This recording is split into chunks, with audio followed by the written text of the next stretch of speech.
It's a new season of Make It Artsy. Hi, I'm your host, Julie Faithan Balzer, and it's time to make it artsy. Whether making time in a busy day, looking back in time, or saving time, this season is all about watching the clock, because it's time to include art in your life. Today, knowing when to stop is as important as starting. Sometimes you can take a project just a little too far. There are subtle cues to help you make the right decision and decide when your project is complete. First up, we begin with white space. You don't have to fill in the whole page when you're stenciling.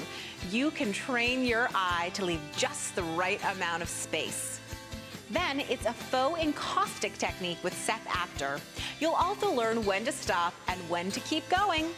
Finally, Mary Hetmansberger shares design techniques for fabric and fiber, and maybe more is more. And there are times when you shouldn't stop.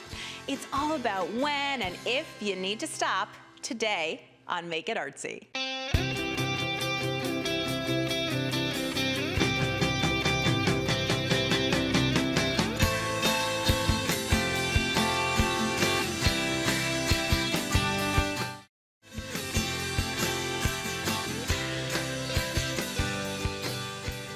To get us started on this season's time travels, today is a lesson on when to stop, or maybe what to leave blank, as in white space. So what is white space?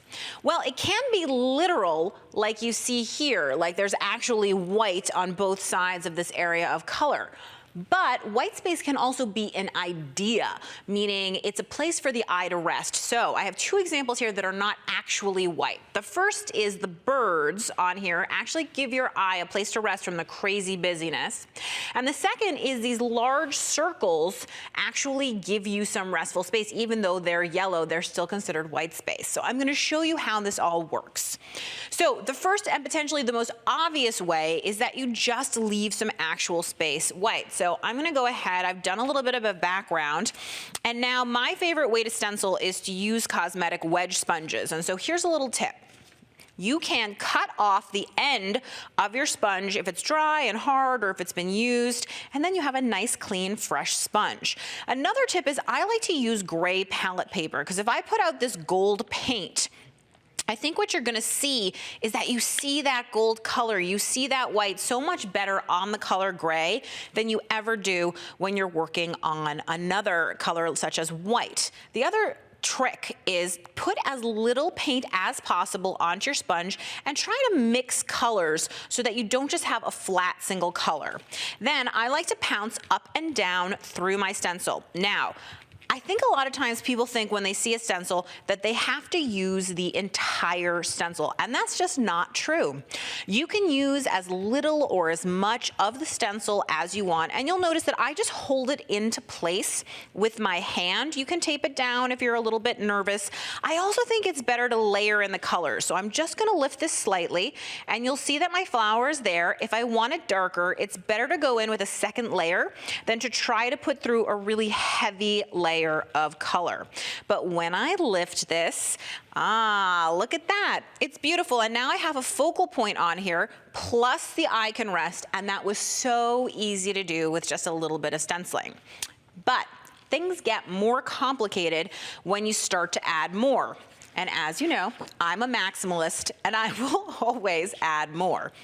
So I can take the same stencil and I can basically do the same exact thing. I'm pouncing through, I'm using two colors, I'm even gonna use the same colors here, and I'm gonna go through. And what happens is, and I'll pull this up for just a second, that's lost. Do you even notice that I did it? It seems like it disappears because there's so much there. When this happens, I think people start to get a little aggressive or nervous. I know that I do. So I grab another stencil and I say, well, maybe I'll try a different color, let's say. So then I'm gonna mix together, I think, a little bit of this blue and some green, but remember, I'm dabbing off the whole time, and some gold for some shine.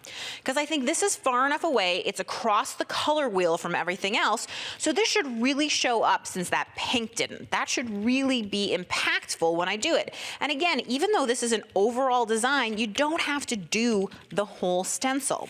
But when I lift this off, what you can see is, it just doesn't look like there's anything there. It's so busy. So how do I create a restful place for the eye? Well, even if you've already covered everything up, I'm gonna tell you to be brave and grab a paintbrush. It's gonna be okay. We are literally going to take white paint, plenty of it, and take a deep breath. Here we go. Go ahead. Create some white space. You can turn that space gold.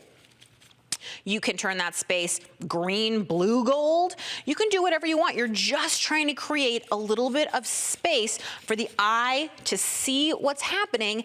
And now that you have this area, you can easily add in whatever that focal image is that you originally wanted. And this time, we are going to be able to see it and enjoy it.